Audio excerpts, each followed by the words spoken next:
신약 성경을 보면 4명의 백부장이 있습니다만 이들은 모두 예수님께 칭찬받거나 아니면 주님의 신실한 일꾼이 되어 신앙의 좋은 열매를 맺었습니다.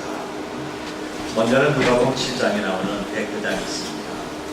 예수님께서 가버나움에 계실 때 백부장은 자기가 데리고 있는 하인이 병들어 죽게 됐을 때 예수님께 와서 고쳐주기를 간구했습니다.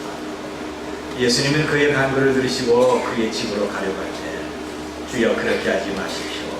주님의 제 집에 오심을 저는 감당할 수가 없습니다. 다만 여기서 말씀만 하셔도 제 종이 낫겠습니다. 그러면서 예수님과 그분의 말씀의 능력을 믿는 신앙을 고백을 했습니다. 그래서 예수님께 칭찬을 받고 그 종이 나았던 겁니다. 그 다음에는 누가복음 23장에 나오는 백부장입니다. 그는 예수님을 십자가에 못 박는 일을 지휘한 백부장입니다. 그는 십자가에 달려 죽어가는 고통을 당하면서도 원수를 용서하고 사랑하는 예수님을 보고, 그리고 갑자기 해가 비를 잃어버리고 온 땅에 어둠이 임하자 하나님께 영광을 돌리면서 이 사람은 정녕 의인이었다라고 고백합니다. 그 후에 그는 예수님을 증언하는 신실한 제자가 됐습니다. 이 사건을 배경으로 서무이라고 하는 유명한 영화가 제작이 되는 겁니다. 그리고 사도행전 27장에 나오는 로마의 백부장이 있습니다.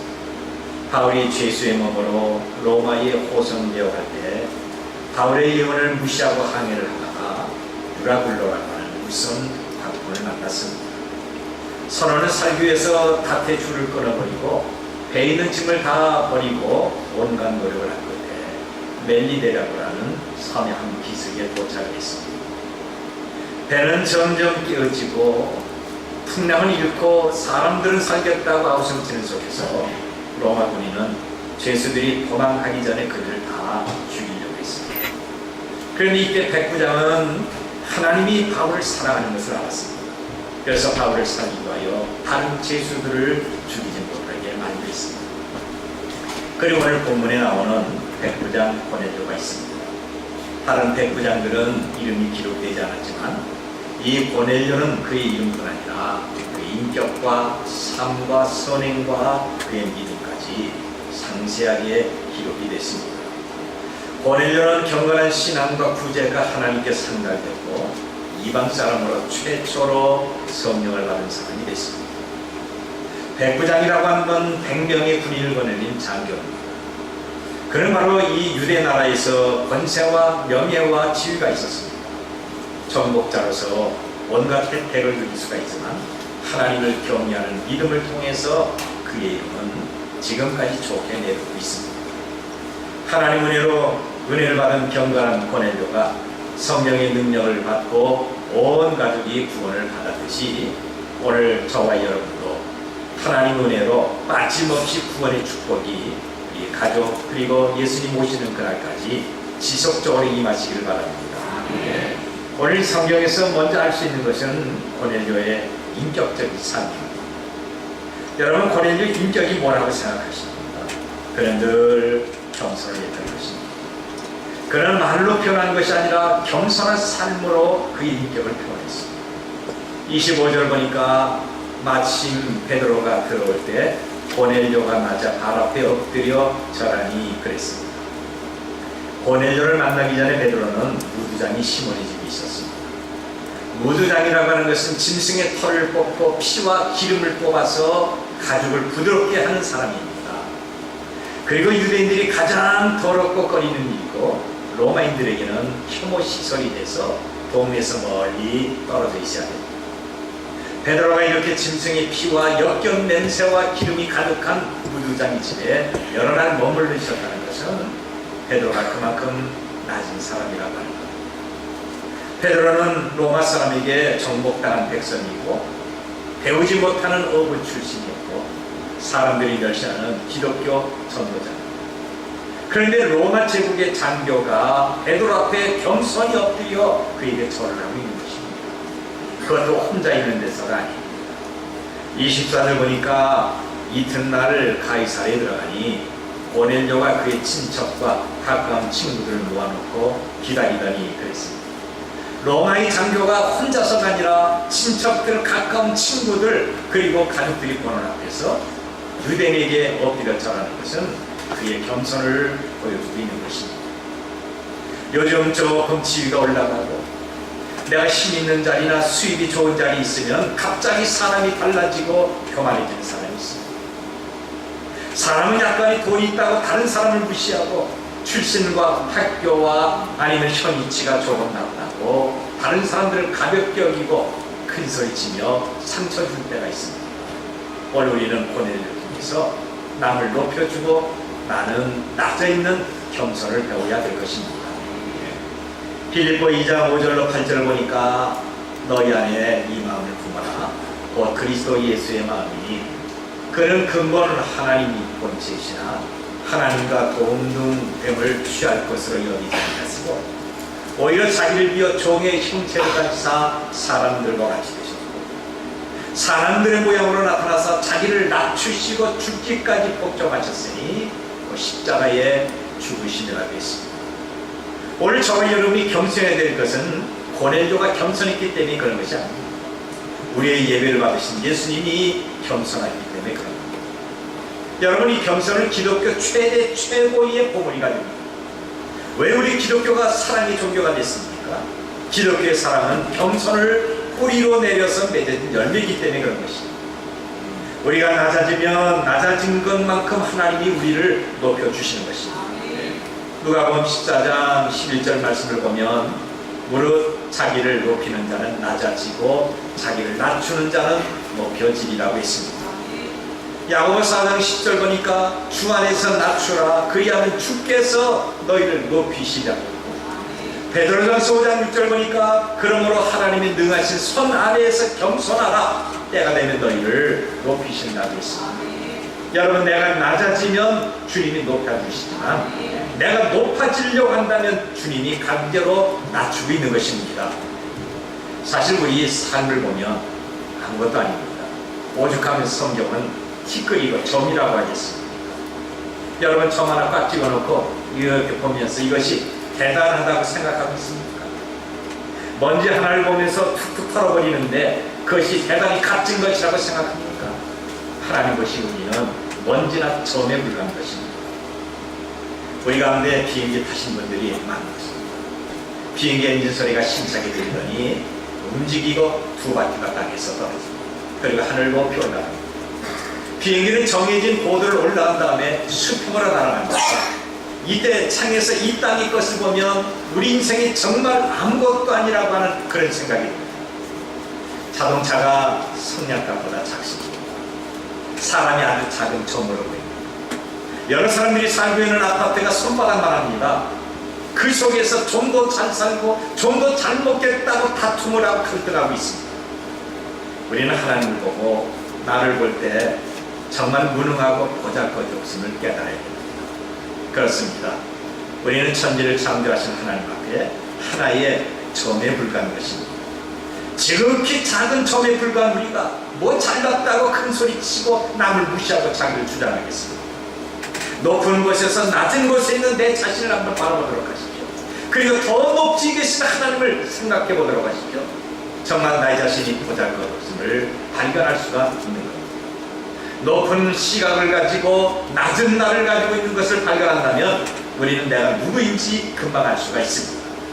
이제 그리스도 안에서 그분의 능력과 사랑받고 있음을 감사하면서 우리는 낮아지고 또 낮아지고 또 낮아져야 될 것입니다. 그리고 고넬료의 인격은 차별 없는 사랑을 베풀었습니다. 사랑을 행해도 자기에게 호감이 있는 사람, 마음이 있는 사람, 그리고 장차 자기에게 유익될 사람을 찾아가서 사랑을 베풀 때가 있습니다. 그런데 고넬료는 그렇지 않습니다. 누구에게나 차갑지 사랑을 행했습니다. 여기 2절을 보면 그가 경건하여 온 집안과 더불어 하나님을 경외하며 백성을 많이 구제하고 하나님께 항상 기도하더니 라고 있습니다. 누구나 한두 번은 구제할 수가 있습니다. 그런데 고넬료는 많이 구제했다고 합니다. 여기 많이는 한두 번이 아니라 여러 번 지속적으로 했다고 하는 겁니다. 기회가 있을 때마다 필요할 때마다 자기가 구제할 사람이 있는 것을 발견할 때마다 외면하지 않고 기쁨을 했다고 하는 겁니다. 여러분, 고넬료는 아브라함 자손이 아니지 않습니까? 선택받은 이스라엘 민족도 아닙니다. 그런데 하나님을 경외하면서 백성을 많이 구제하고 어려운 사람들에게는 차별 없는 사랑을 그는 베풀었던 것입니다. 이 당시 초대교회는 구제가 신앙의 큰 비중을 차지했습니다. 구제하는 일과 선함과 사랑을 행하는 일은 지금도 계속돼야 됩니다. 야고보서 2장 8절과 9절을 보면 너희가 만일 성경이 기록된 대로 내 이웃 사랑하기를 내 몸과 같이 하라 하신 최고의 법을 지키면 잘하는 것이거니와 만일 너희가 사람을 차별하여 대하면 죄 짓는 것이니 율법이 너희를 범법자로 정죄한다고 말씀하고 있습니다. 선을 행하고 차별 없는 사랑을 행하는 것이 하나님이 주신 최고의 계명입니다. 로마서 13장 8절에서는 피차 사랑의 피두에는 아무든지 아무 빚도 짓지 말라. 남을 사랑하는 자는 율법을 다 이루었다고 있습니다. 오늘 우리도 차별 없이 사랑하는 사랑을 행하는 사람이 되어야 됩니다. 내가 하나님 앞에 사랑을 달라고 기도하는 것도 좋지만 이미 받은 사랑을 실행하도록 노력하는 사람이 되어야 됩니다. 나보다 어려운 이웃을 생각하고 우리는 무거운 짐을 지고 있는 사람들이 짐을 덜어주는 이런 사람들이 되어야 될 것입니다. 그리고 또 한 가지, 유대인들에게는 칭찬을 들었습니다. 고넬료를 아는 모든 유대인들은 그를 칭찬하지 아니할 수가 없습니다. 칭찬받는 고넬료는 그의 인격의 한 부분입니다. 여기 22절 보면 그들이 대답하되 백부장 고넬료는 의인이요 하나님을 경외하는 사람이다. 유대 원족 속에 칭찬하더니 그가 거룩한 천사의 지시를 받아 당신을 그 집으로 청하여 말을 들으려 하느니라 한대 그랬습니다. 유대인들에게는 선민으로 선택을 받고 아브라함의 자손이라고 하는 강한 자부심이 있었습니다. 그래서 항상 교만과 우월의식을 갖고 다른 민족을 전혀 인정하지 않았습니다. 바로 유대인들은 이방 사람을 짐승으로 여겼고 상종조차 않았습니다. 민족적인 교만이 극에 달했습니다. 그래서 수시로 예수님께 지적을 당하고 책망받았던 겁니다. 더구나 지금 자기 나라를 지배하고 있는 로마 군인이고 장교라고 한다면 암살 대상자로 여기면서 회의 비밀로 취급을 해야 되는 겁니다. 그런데 유대인들은 고넬료를 어떻게 말하고 있습니까? 무시하고 경멸한 것이 아니라 오히려 칭찬하고 있는 것입니다. 고넬료는 의인이요 하나님을 경외하는 사람이라 유대 온 족속이 칭찬하더니 라고 했습니다. 고넬료의 인격과 차별 없이 선을 행하는 사람과 하나님을 경외하는 그의 신앙을 지금 그를 아는 모든 유대인들이 입이 마르도록 베드로를 칭찬하고 있는 것입니다. 이것이 그의 인격을 나타내고 있는 것입니다. 오늘 우리는 이웃에게 칭찬받는 사람이 되어야 됩니다. 늘 말과 행동을 조심하고 거룩하신 하나님의 영광을 위하여 더욱더 경건에 힘써야 됩니다. 그래서 초대교회에서는 장로를 선출할 때 그 기준이 있습니다. 외인에게서 선한 증거를 얻은 자라야 한다고 했습니다. 선한 증거는 지속적으로 인정받고 칭찬받는 인격자를 말합니다. 교회 모든 재직들도 빠짐없이 칭찬을 받아야 됩니다. 내가 인정을 받고 칭찬받아야 좋은 일뿐입니다. 초대교회에서 최초로 선출한 안수 집사는 성령과 지혜가 충만하여 칭찬 듣는 사람입니다. 그런데 우리는 칭찬보다는 오히려 경멸과 비난의 대상은 되고 있지 않습니다. 내가 남을 평가한다고 말을 많이 하지만 오히려 비난과 불평의 대상은 되지 않습니까? 오늘 우리는 나를 깊이 생각하셔야 됩니다. 언젠가 제가 한번 간증한 기억이 희미하게 납니다만 제가 정말 잘 아는 오윤상 장로님이 있습니다. 그분은 지금도 저를 위해서 기도한다고 하는데요. 오늘 그 장로님이 저에게 말하기를 자기 옆집 부부는 매일 싸움을 한다고 합니다. 그 장로님은 결코 돈 많은 장로님이 아니라 아파트에 사는 것도 아니고 재래식 우리 과거에 10여 년 전에 살던 그런 집에서 살고 있습니다. 그러니까 옆집에서 소리만 지르면 다 들리는 그런 집에서 살고 있습니다. 매일 옆집에서 부부싸움을 하는데 평균 한 일주일에 5일 정도는 아주 심각할 정도로 언성을 높이며 싸움을 한다고 합니다. 그러면서 한 말이 목사님 굉장히 신비스러운 게 있는데 그렇게 싸우면서도 이혼하진 않네요. 이웃집의 남편은 매일 술 먹고 폭언을 하고 아내를 심하게 부탁합니다. 그런데 아내는 남편에게 매를 맞을 때마다 같이 주먹질하고 남편을 끌어안고 남편에게 힘이 딸리니까 자기 입에 달리는 부분은 아무데나 사정없이 물어뜯는다고 합니다. 힘이 달리니까 남편에게 더 많이 맞습니다. 그러면 아내는 악에 파치면서 왜 때려 이 자식아, 그리고 남편에게 달려듭니다. 그러면서 왜 여자들이 하는 거 있잖아요. 죽여 난 죽여 너 죽고 나 죽자, 그러면서 입에 닥치는 대로 물어뜯는다고 합니다. 그러면 남편도 지쳐서 할 수 없이 밖으로 나간단 말이에요. 악에 다친 아내가 죽으라고 덤벼들고 핥히고 물어뜯으면 남편도 어쩔 수가 없습니다.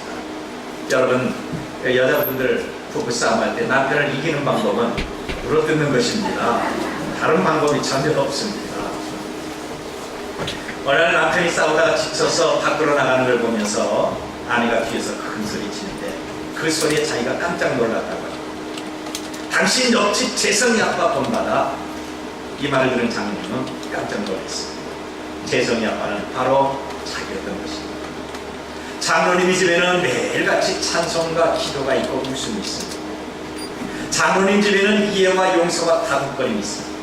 그런데 옆집에서는 매일 싸우고 욕을 하고 술 취함과 반감이 있습니다. 이웃집 아주머니는 장로님 집에서 찬송과 웃음과 기도가 있는 것이 그렇게 부러웠던 것입니다. 그리고 폭행하고 나가는 남편에게 옆집 재성이 아빠 본받으라고 소리를 질렀던 것입니다.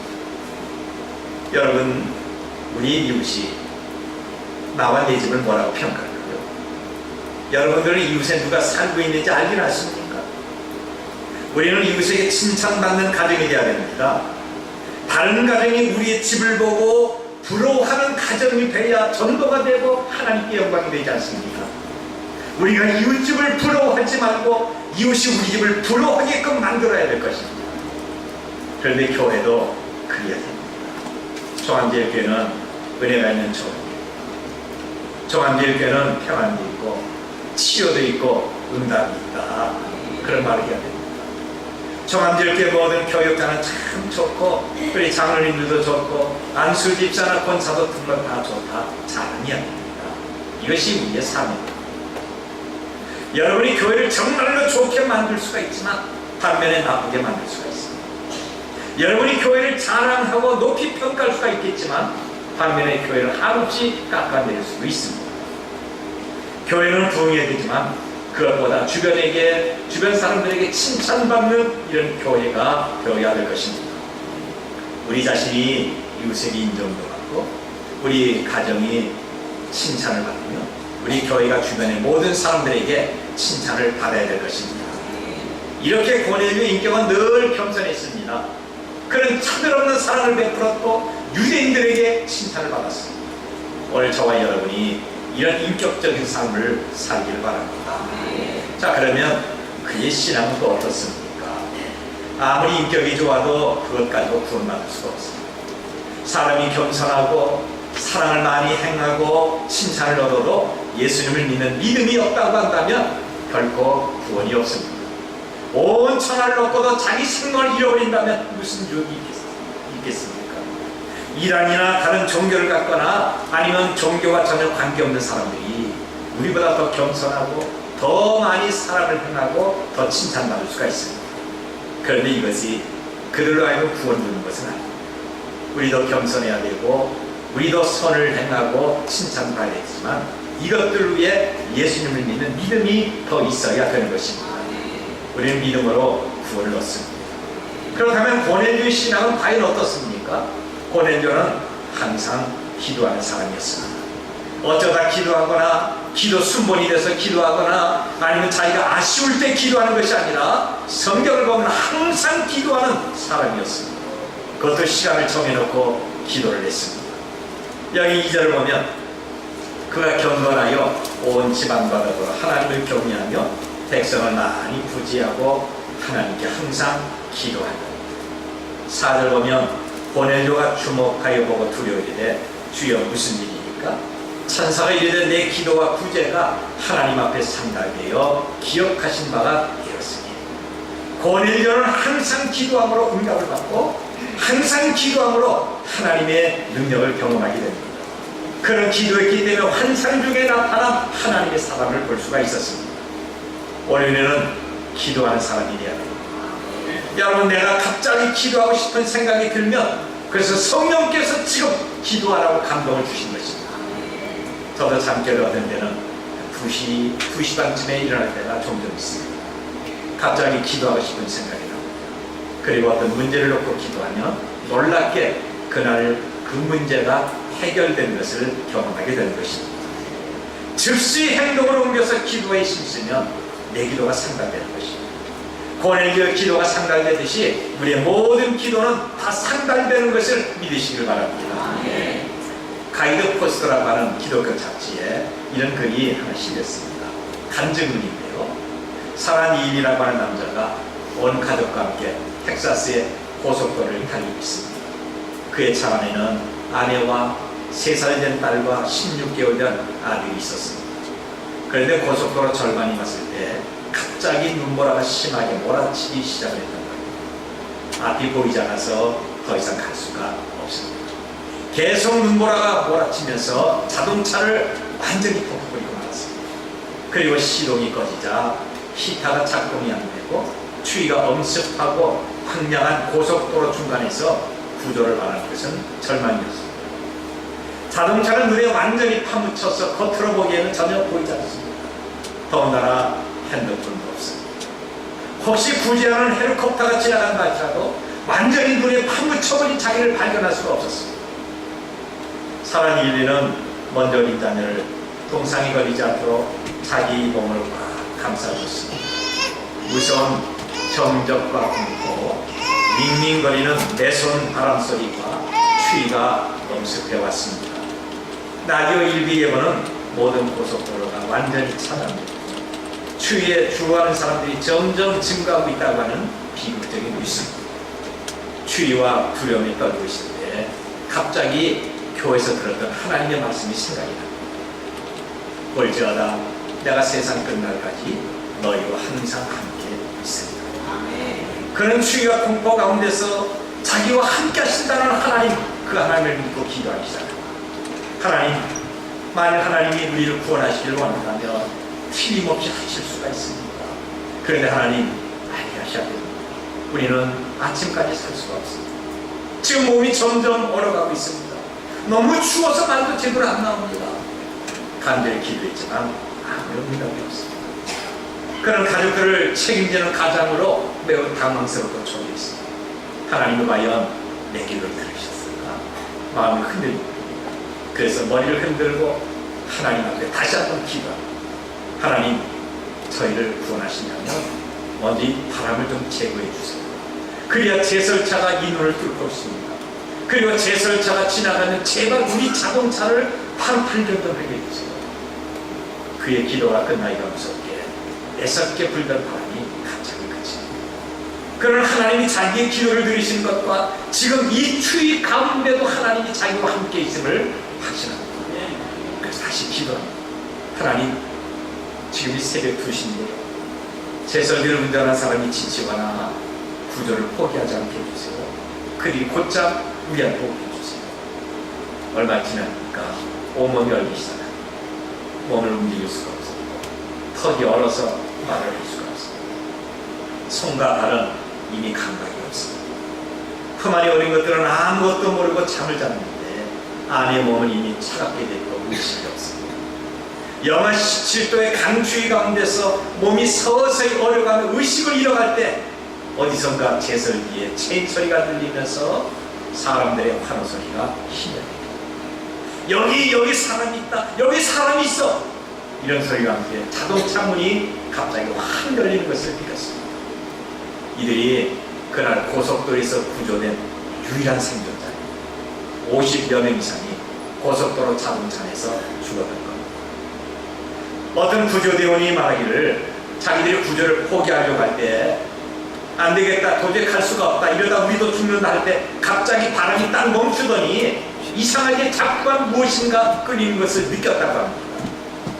하나님은 기도하는 가족을 살리기 위해서 구조대원들을 죽어가는 승용차 쪽을 이끌어간 것입니다.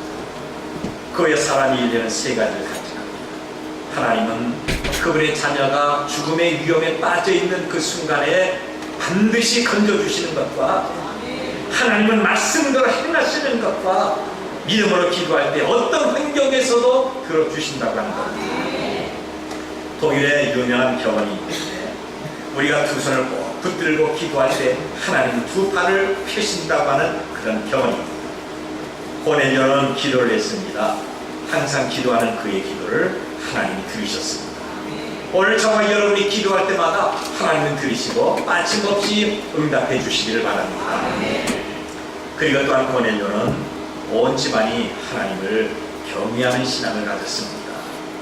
2절 보니까 그가 경건하여 온 집안과 더불어 하나님을 경외하며 백성을 많이 구제하고 하나님께 항상 기도하더니 그랬습니다. 여러분, 우리는 개인적으로 얼마든지 교회 생활하고 예수님 믿을 수가 있습니다. 그런데 온 가족들이 다 하나님을 경외하는 것은 말처럼 쉬운 것이 아닙니다.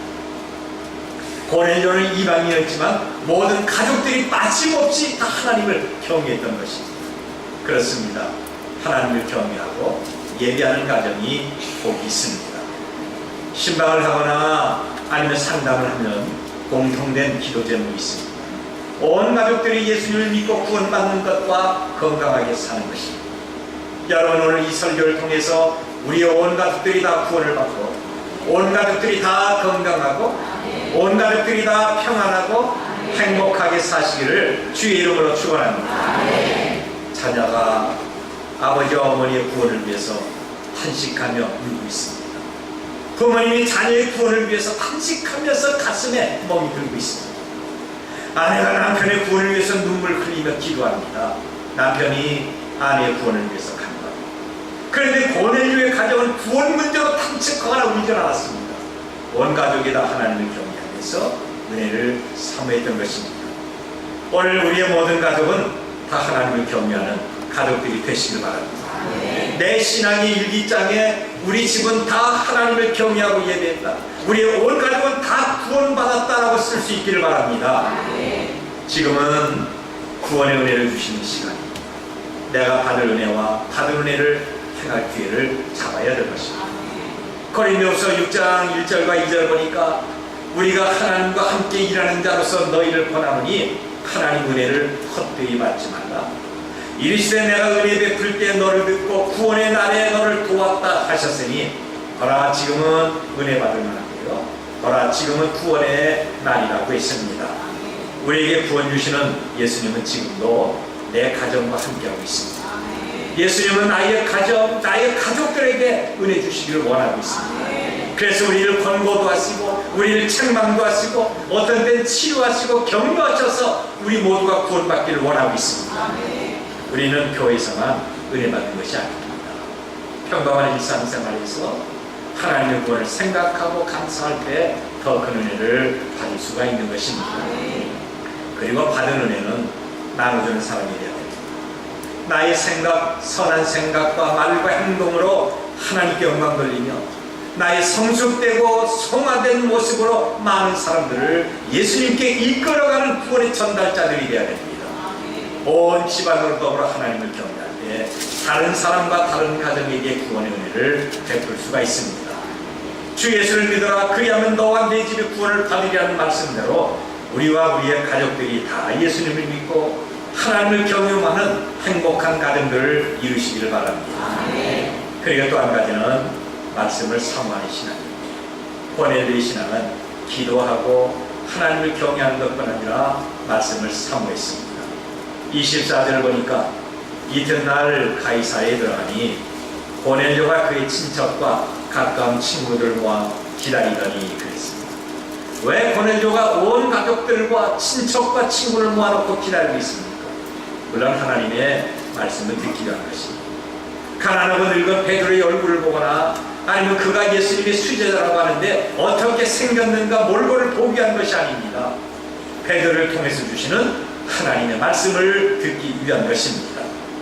33절 보니까 내가 곧 당신에게 사람을 보내었는데 오셨으니 자라이나이다.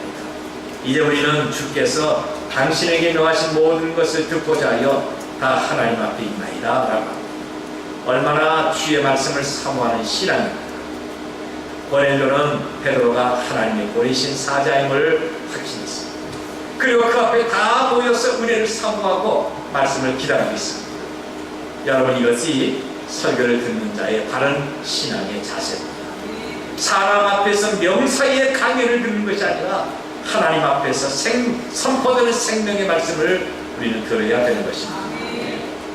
고넬료가 베드로를 청하는 것은 하나님의 말씀을 듣기 위한 것입니다. 또한 베드로가 고넬료의 집에 간 것도 하나님의 말씀을 전하고 축복하기 위한 것입니다. 시편 119편 92절 말씀 보면 주의 법이 나에게 즐거움이 되지 아니하더라면 내가 고난 중에 멸망하였으리라 그랬습니다. 여러분, 하나님의 말씀이 고난 가운데도 삶의 소망과 즐거움과 위로가 되는 것입니다. 시편 119편 165절 보면 주의 법을 사랑하는 자에게는 큰 평안이 있으니 그들에게는 장애물이 없으리라고 했습니다.